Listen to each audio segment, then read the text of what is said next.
안녕하세요. 리스 렌트를 저희같이 취급을 하는 업체들이라면 아마 중고차 가격에 대단히 민감하리라고 생각을 합니다. 최근에 상담을 받은 것 중에서 케이스를 제가 한 가지로 올려드리면 마세라티 기블리 2021년 12월에 출고된 2.0 그란스포츠 차량입니다. 하이브리드 차량이고 주행거리는 21,000km, 그레이 컬러의 안에는 베이지 시트를 가지고 있는 차량인데요. 제가 왜 이 차량을 그대로 꼭 집었냐면 신차로 출고를 할 때 실행 금액이 1억 2,691만 원, 시등록세까지 합쳐서 실행을 했고 60개월 중에 현재 19개월, 잔여 개월수 41개월, 매월 리스료는 한 200만 원으로 현재 미해수 원금이 9,671만 원에 이자율은 6%대의 차량으로 보증금이 안 들어간 것 치고는 이자율을 그렇게 높게 받지는 않으셨어요. 이 차량을 제가 왜 주목을 하고 있냐면 19개월 된 차량이고 주행거리도 정상 주행거리고 무사고에 뭐 특별하게 문제가 있는 건 아니에요. 그런데 올해 3월 달에 이 차량을 어떻게 정리를 할 수 있을까요? 라고 문의를 주셔서 제가 명확하게 기억을 합니다. 13개월, 14개월밖에 지나지 않았기 때문에 리스 승계를 중고차 시세기준으로 정리하시는 게 좋을 것 같습니다. 아무래도 마세라티 기블리가 감가 부분이 다른 차량보다는 좀 더 있는 것 같습니다. 그래서 1,000만 원 정도 지원해 주시면 될 것 같습니다 라고 상담을 드렸고 1,000만 원이 적지 않은 돈이었기 때문에 주저주저 고민을 하시다가 6개월이 흐른 지금에 와서 다시 200만 원씩 6개월 냈으니까 한 1,200만 원 정도 냈으니까 원금이 많이 줄어들었지 않겠습니까? 누가 보더라도 합리적이잖아요. 당연히 내려갔을 거라고 생각을 하고 이제 정리를 하면 제가 좀 돈을 덜 낼 수 있을까요? 상담을 들어갔는데 저도 진짜 깜짝 놀랐습니다. 중고차 시세 보이시죠? 이 동일한 차량이 21년, 22년으로 해서 나와 있는 차량은 한 대밖에 없어요. 주행거리가 2552km로 제가 볼 때는 동일합니다. 21,000km 정도. 그런데 중고차 시세로는 6,600만 원. 현금가 기준으로 6,600만 원이에요. 그런데 이분께서 만약에 매매를 하신다고 했었을 때 실제 한 대밖에 없기 때문에 이 금액이 맞는가? 그래서 우리가 팔린 금액을 쭉 봤더니 대략적으로 이 정도 금액이 맞다는 사실입니다. 그런데 20개월이 채 되기 전에 금액이 50%가 부러졌어요. 지금 이 차량을 사려면 현금 기준으로 6,500만 원이면 살 수 있다는 이야기입니다. KB캐피탈로부터 나온 정산서입니다. 1억 2,690 이게 실행 금액이고요. 지금 이제 정리를 하고자 했더니 9,670만 원이 미해수 원금이고 정리를 하려면 1억 974만 원을 내야 내가 인수가 가능합니다. 이 말은 무슨 말이냐? 중고차 업체에 넘겼을 때 적어도 6천만 원 정도는 보조를 해줘야 된다는 이야기예요. 20개월 만에.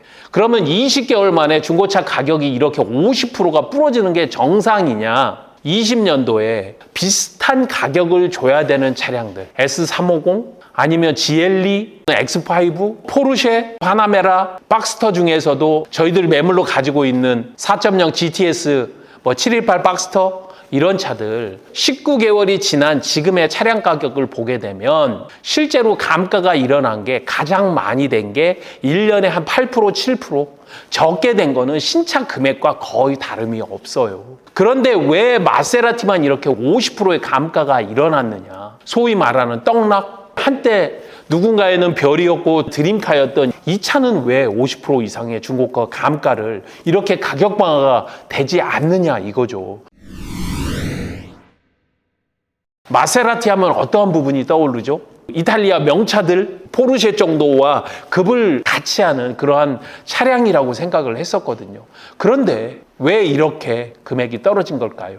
조선비즈에서 올해 3월 달에 내놓은 자료 중에 도표로 나와 있는 겁니다. 고가 수입차 브랜드의 국내 판매량 추이, 포르쉐, 마세라티 불과 몇 년 전에는 벤틀리나 롤스로이스, 람보르기니, 페라리 이런 차량들에 비해서 훨씬 더 많은 대수를 자랑하고 있었습니다. 2018년도 1660대에서 그 다음에 930대, 840대 작년에는 500대에서 600대 수준으로 떨어졌어요.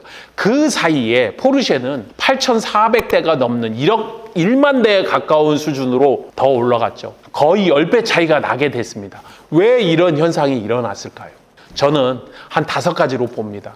18년도 이후에 그 이전부터 신형 모델의 출시가 되지 않았어요. 꾸준하게 구형 모델을 가지고 계속해서 울건 먹었고요. 그리고 계속 가격은 그대로 유지하고 있었죠. 그런 상태에서 동급 차량들은 훨씬 더 좋은 기능과 새로운 기능을 탑재를 했었는데 이 친구는 그냥 그 가격을 유지하면서 마세라티라는 이름을 가지고 계속해서 그렇게 팔아먹었어요. 그리고 제가 생각할 때는 이게 좀 결정적이라고 보는데 그 고급차가 기블리라는 보급형 모델을 출고를 하면서 실제로 브랜드 가치를 하락을 시킨 점도 좀 문제가 아니었나. 이 부분은 전 좀 크게 봅니다.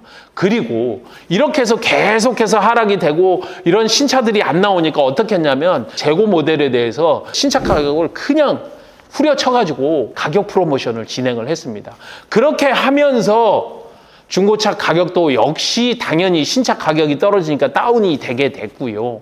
거기에 더불어서 차량이 많이 팔리지 않게 되니까 차량에 대해서 사후 관리가 부족하게 되었고 그것들이 역시 고객들의 불편함으로 다가오게 되었다는 거죠.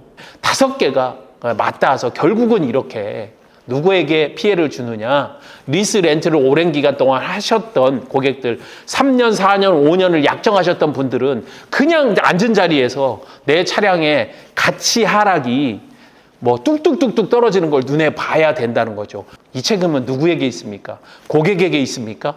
아니면 누구에게 있습니까? 시장의 엄혹한 논리에 의해서 이렇게 도태되는 차량을 가지고 있었을 때 여러분들이 이러한 가치 감가를 당할 수 있다는 것을 처음에 리스나 렌트를 할 때, 차량을 선택을 할 때 분명하게 알고 있어야 되고 중고차 구매를 할 때 내가 가지고 있는 이 차를 내가 사고 싶어 하는 욕망에만 기대면 안 된다는 것을 극명하게 보여주는 사례가 아닐까 생각을 합니다. 오늘 가격 방어가 되지 않는 마세라티는 왜 그런가? 그 이유에 대해서 잠깐 같이 이야기를 해봤습니다. 물론 저와 다른 생각을 가지실 수도 있고 그러한 감성을 가지고 있으신 분들, 나는 약간 좀 불편해도 괜찮다 하시는 분들에겐 오히려 구매의 기회가 될 수도 있습니다. 가지고 오랜 동안 소장을 하시고 그리고 내가 꼼꼼하게 잘 관리하실 수 있다는 분에게는 바로 기회가 될 수도 있겠죠.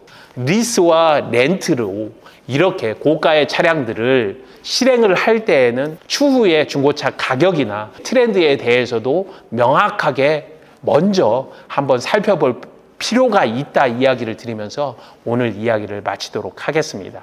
리스와 렌트의 진심인 시우카TV의 정진환이었습니다. 감사합니다.